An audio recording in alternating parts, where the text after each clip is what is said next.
5 सितंबर सन 2016 ये तारीख है जिस दिन भारत में जियो का जन्म हुआ। या हम ये कहें कि इंटरनेट और नेटवर्किंग की दुनिया में एक नई क्रांति आई, क्योंकि उससे पहले जो इंटरनेट और मोबाइल नेटवर्क के जो रिचार्जेस थे, जो प्लान्स थे, वो काफ़ी महंगे हुआ करते थे।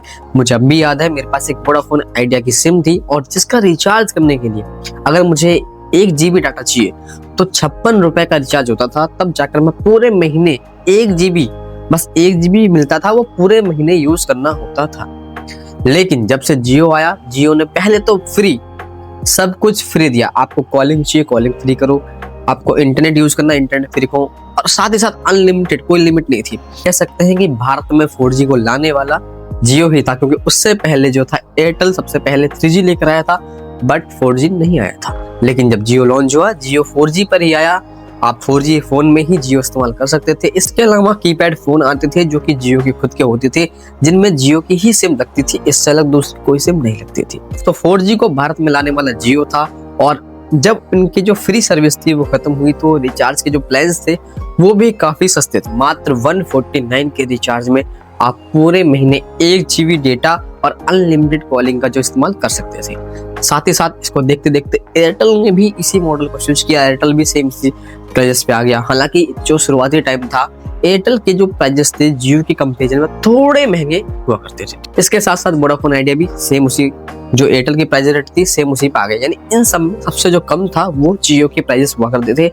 यही एक कारण था कि जियो की जो सिम थी वो ज्यादातर लोग यूज करते थे, क्योंकि और नेटवर्क कंपनियों के मुकाबले और टेलीकॉम कंपनियों के मुकाबले काफी सस्ता हुआ करता था जियो का प्लान। लेकिन धीरे धीरे टाइम गुजरता रहा, जो इनका 149 का रिचार्ज था 199 पे शिफ्ट हुआ। जनता ने फिर भी बर्दाश्त किया, चलो कोई नहीं यार, सर्विस तो मिल रही है, सब कुछ सही चल रहा है, कोई दिक्कत नहीं, थोड़ा बहुत एक्स्ट्रा देना पड़ रहा है, दे देते हैं। देखते देखते ये 199 219 पे आया, तब भी लोगों ने कहा यार कोई नहीं, चलने दो। ये 249 आया, तब तक भी लोग बर्दाश्त करते रहे, कोई नहीं चलने दो। 299 आ गया। अब यहाँ पर लोगों ने सोचना चालू कर दिया कि यार ये तो बढ़ता ही जा रहा है, कहाँ 149 और कहाँ 299।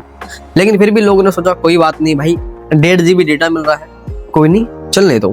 फिर साल 2022 इन्होंने 5G लॉन्च कर दिया, और 5G लॉन्चिंग के साथ ही इनके जो प्राइजेस है वो भी बढ़ने लगे। शुरुआत में तो कुछ नहीं था, 299 के रिचार्ज में ही आपको 5G यूज करने के लिए मिल रहा था, और 5G जो है वो अनलिमिटेड चलने लगा। जैसे 4G शुरुआत में अनलिमिटेड चला था, सेम उसी तरीके से 5G ट्रायल प्लान था, जो कि जियो और एयरटेल दोनों में अनलिमिटेड चला था। वोडाफोन आइडिया बाद में लेकर आई इसको, बट जियो और एयरटेल ने काफी पहले से ही 5G को लॉन्च कर दिया था।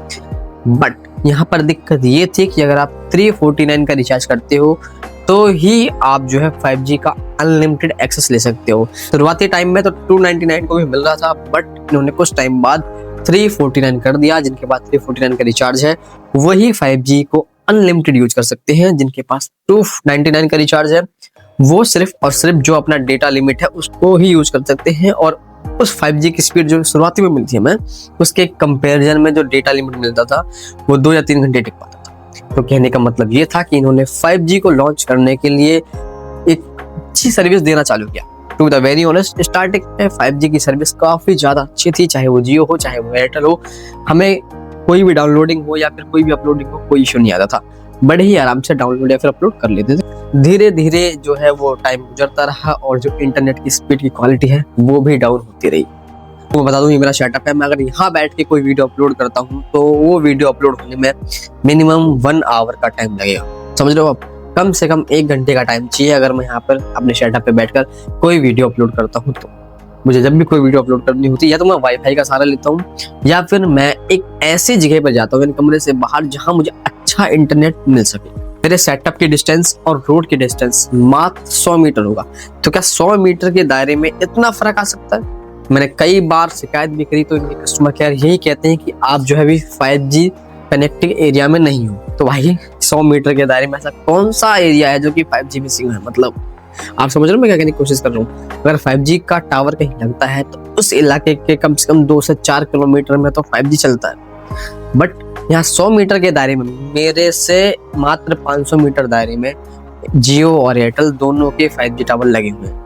बट अगर मैं कमरे के अंदर 5G यूज करता हूँ तो मैं यूज नहीं कर पाता। यहाँ मैं दोनों सिम की बात कर रहा हूँ, मैं यहाँ पर सिर्फ किसी एक सिम को ब्लेम नहीं कर रहा हूँ। रही बात वीआई की, तो वीआई मैं फिलहाल यूज नहीं करता हूँ, तो मैं उसके बारे में इतना ज्यादा कह नहीं सकता, बट हाँ उसके साथ भी सेम कंडीशन है उसका, तो खैर क्या ही कहना, और भी ज्यादा जो मार्केट है 5G के मुकाबले में कम है। खैर ये तो रही जो टेलीकॉम कंपनियां हैं, जो प्राइवेट कंपनी हैं उनके बारे में। थोड़ी सी बात कर लेते हैं भारतीय सरकार की कंपनी, जी हाँ मैं बात कर रहा हूँ बीएसएनएल की। बीएसएनएल का शुरुआत में अच्छा चल रहा था, जियो एयरटेल के हाइप से पहले बीएसएनएल का जमाना था, जो कि नोकिया के यूजर्स हैं उनको पता है कि यार बीएसएनएल क्या चीज थी, ठीक है। अब बीएसएनएल का धीरे धीरे मार्केट जो है वो डाउन होता गया। बीएसएनएल जो है आजकल कहीं भी देखने को नहीं मिलती। अब रेयरली पिछले साल कुछ क्रेज चला था कि बीएसएनएल जो है 5G कमिंग सून है, मैंने भी 5G कमिंग सून सिम ली है, बट कोई फायदा नहीं है उसका, क्योंकि नेटवर्क मिलते नहीं है। इंटरनेट अगर आपने रिचार्ज करा लिया तो भाई पूरा महीना खत्म हो जाएगा, बट डाटा खत्म नहीं होगा। तो to be the very honest यार, कहना बस इतना चाहूंगा, अगर आप प्राइस बढ़ा रहे हो तो भाई कम से कम सर्विस तो उसी प्राइस की दो, क्योंकि अगर कोई पर्सन पैसा खर्च कर रहा है तो भाई उसको उसके अकॉर्डिंग जो है फैसिलिटी मिलनी चाहिए। अब सुनने में ये भी आ रहा है कि जो आपकी 349 का प्लान है ये भी महंगा होने वाला है, हो सकता है 379 या फिर 399 का भी कर दें। शौक मत होना, कर सकते हैं। तो बस कहना यही चाहूंगा कि यार अगर आप प्राइसेस बढ़ा रहे हो कोई बात नहीं, बढ़ा दो, बट सर्विस तो उसके लायक होनी चाहिए। अब ये भी फायदा नहीं है कि यार हम 399 का रिचार्ज कराएं और स्टिल हम 299 की जो फैसिलिटी है उसको यूज करें, तो ये भी तो गलत होगा। तो यही कहना चाहूंगा कि भाई जितनी भी टेलीकॉम कंपनियां हैं, प्लीज आप लोग से रिक्वेस्ट है कि यार प्राइस आप बढ़ा रहे हो ठीक है, बट साथ ही साथ जो फैसिलिटी है, जो सर्विस क्वालिटी है, उसको भी इम्प्रूव करो।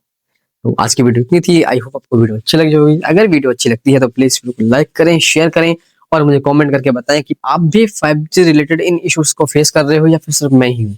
तो प्लीज कमेंट करके बताएं और ये भी बताएं कि आप कहाँ से इस वीडियो को वॉच कर रहे हैं। मिलते हैं किसी और वीडियो में, तब तक अपना ख्याल रखें। जय हिंद, वंदे मातरम।